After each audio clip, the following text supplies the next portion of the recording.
जय गुरुजी संगत जी। जय गुरुजी शुक्राना गुरुजी।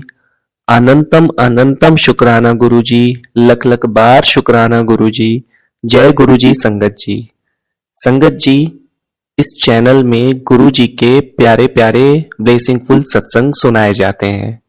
अगर आप भी ऐसे ब्लेसिंगफुल सत्संग सुनना चाहते हैं तो इस चैनल को सब्सक्राइब करिए एंड बेल आइकन नोटिफिकेशन को प्रेस कर दीजिए ताकि जब भी नेक्स्ट सत्संग अपलोड हो उसका नोटिफिकेशन आपको जल्द से जल्द मिले और आप जल्द से जल्द गुरुजी के ब्लेसिंगफुल सत्संग सुने और उनकी ब्लेसिंग्स ले पाए।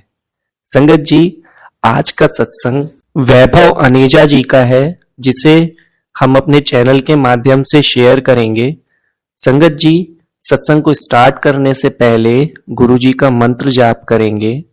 ओम नमः शिवाय, शिवजी सदा सहाय। ओम नमः शिवाय, गुरुजी सदा सहाय। ओम नमः शिवाय, शिवजी सदा सहाय। ओम नमः शिवाय, गुरुजी सदा सहाय। संगत जी, ऐसा कहते हैं कि जो भी सत्संग सुनता है या जो भी सत्संग सुनाता है दोनों को गुरुजी की ब्लेसिंग्स मिलती हैं।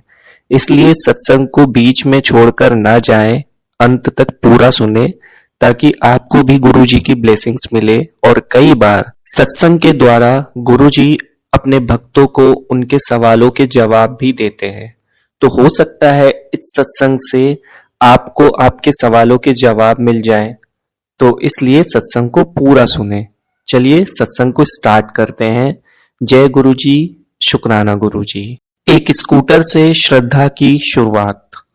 जब मई 2006 में पहली बार मुझे गुरुजी के दर्शन का अवसर प्राप्त हुआ, मेरे मन में यह मांगे थी, एक स्कूटर, सेवा और मन की शक्ति।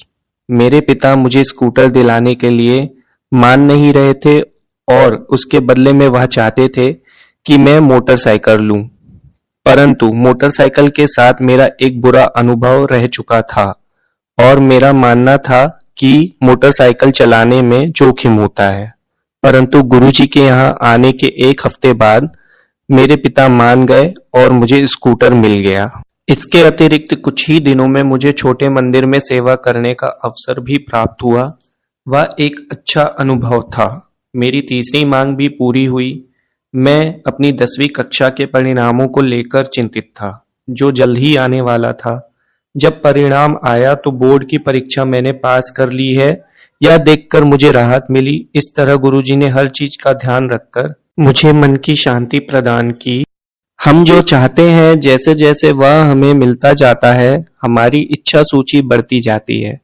अब मैं गुरुजी से बात करने के लिए बेताब था, परंतु गुरुजी तभी बात करते थे जब वह चाहते थे। मैं बस उस मौके का इंतजार कर सकता था। जब मैं देखता कि गुरुजी औरों से बात कर रहे हैं, मेरा ध्यान इस ओर जाता कि शायद गुरुजी सिर्फ अमीरों से ही बात करते हैं। पर मेरी यह गलतफहमी जल्द ही दूर हुई। मेरे पहले दर्शन के 2 महीने बाद गुरुजी ने मुझे बुलाया और कुछ सफाई करने के लिए मुझे बड़े मंदिर जाने का निर्देश दिया। यह पहली बार था जब गुरुजी ने मुझसे बात की थी और मेरी खुशी की कोई सीमा नहीं थी।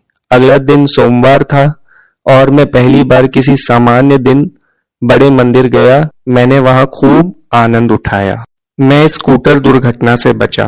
गुरुजी ने जब यह सब अद्भुत चीजें मेरे साथ की, मेरा जिंदगी और अन्य चीजों को देखने का नजरिया बदल गया।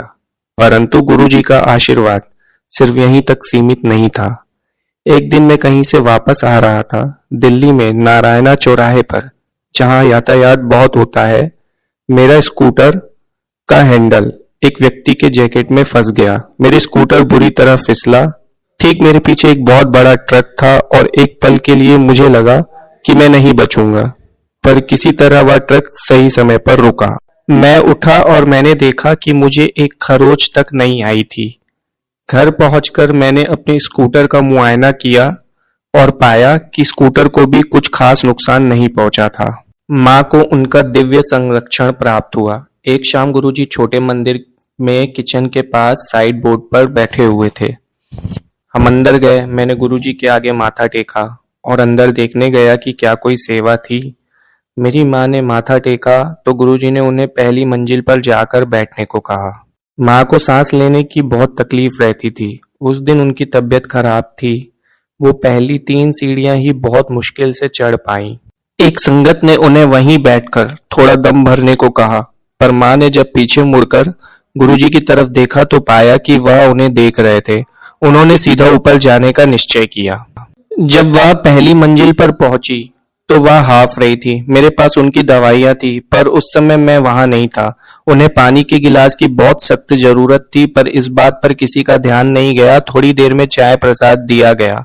उन्होंने एक गिलास लिया और बहुत मुश्किल से वो पी पाई, पर जैसे ही उन्होंने चाय प्रसाद खत्म किया, उनमें शक्ति आ गई और उनकी हालत में सुधार आने लगे।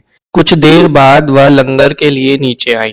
गुरुजी ने उन्हें बुलाया और उनसे उनके नाम और हमारे घर के पते के बारे में पूछा। मेरी माँ ने बताया, लंगर किया और उस दिन से उनका स्वास्थ्य बिल्कुल ठीक रहा है। गुरुजी ने मुझे और मेरे परिवार को अपनी दिव्य कृपा और संरक्षण में रखा हुआ है। मेरी हाथ जोड़कर उनसे दोबारा विनती है कि वे इसी तरह सदा हमें अपनी शरण में रखें। बहुत ही प्यारा सत्संग था वैभव अनेजा जी, आपका बहुत ही ब्लेसिंगफुल सत्संग था। गुरुजी ऐसे ही हमेशा आप पर अपनी कृपा बनाए रखें, आपको ऐसे ही आशीर्वाद देते रहें और हमारी प्यारी संगत जी को भी गुरुजी की ब्लेसिंग्स मिलती रहें। हमेशा मैं यही प्रार्थना करता हूँ। संगत जी, आज के सत्संग को हम यहीं पे विराम देंगे और गुरुजी का मंत्र जाप करेंगे। ओम नमः शिवाय, शिवजी सदा सहाय। ओम नमः शिवाय, गुरुजी सदा सहाय। ओम नमः शिवाय, शिवजी सदा सहाय। ओम नमः शिवाय, गुरुजी सदा सहाय। जय गुरुजी, शुक्राना गुरुजी, अनंतम अनंतम शुक्राना गुरुजी। जय गुरुजी। संगत जी, अगर अभी तक आपने गुरुजी के चैनल को सब्सक्राइब नहीं किया है तो चैनल को सब्सक्राइब करिए एंड बेल नोटिफिकेशन को ऑन कर दीजिए, क्योंकि गुरुजी के चैनल पे आपको ऐसे ही ब्लेसिंगफुल प्यारे प्यारे सत्संग सुनने को मिलेंगे और आपको गुरुजी की ब्लेसिंग्स भी मिलती रहेगी। जल्दी मिलेंगे गुरुजी की नेक्स्ट सत्संग वीडियो के साथ। गुरुजी आप पर अपनी कृपा बनाए रखें और आपको हमेशा आशीर्वाद और ब्लेसिंग्स देते रहें।